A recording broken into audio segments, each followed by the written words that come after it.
কে ছিল এই ওমর, যার ভয়ে দুটো সাম্রাজ্য, একটি হচ্ছে পার্সিয়ান এম্পায়ার আর একটি হচ্ছে রোমান এম্পায়ার, ভয়ে থরথর করে কাঁপত। তিনি এতটাই শক্তিশালী পলিটিশিয়ান এবং ফাইটার ছিলেন, যার মাধ্যমে পারস্যের বিশাল অংশ দখল হয়েছিল এবং রোমান পর্যন্ত তিনি দখল করে নিয়েছিলেন। তিনি এতটাই উদার মনের মানুষ ছিলেন, যিনি নিজের কাঁধে আটা বহন করে একজন দারিদ্র ব্যক্তির নিকট পৌঁছিয়েছিলেন।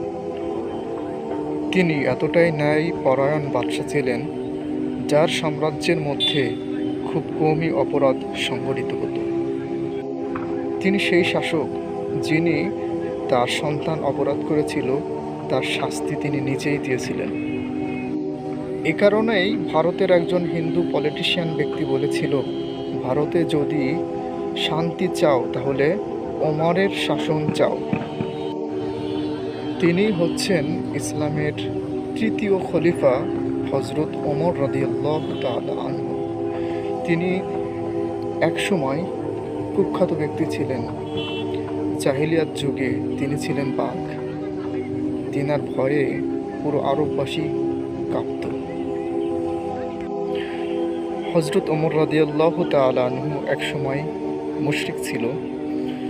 তো তিনি এতটাই কঠোর ছিলেন ইসলামের প্রতি যে মহানবী সাল্লাল্লাহু আলাইহি সাল্লামকে হত্যার জন্য উদ্ধত হয়েছিলেন পুরস্কারের বিনিময়ে।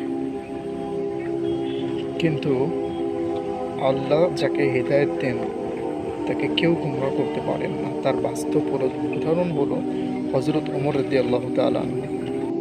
তিনি সেই ব্যক্তি যার মাধ্যমে প্রকাশ্যে আজানের সূচনা হয়েছিল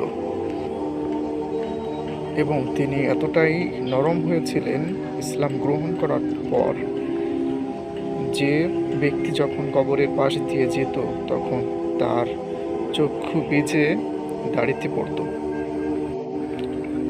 হযরত ওমর রাদিয়াল্লাহু তাআলা আনহু সেই ব্যক্তি যার ব্যাপারে জান্নাতের সার্টিফিকেট এসেছে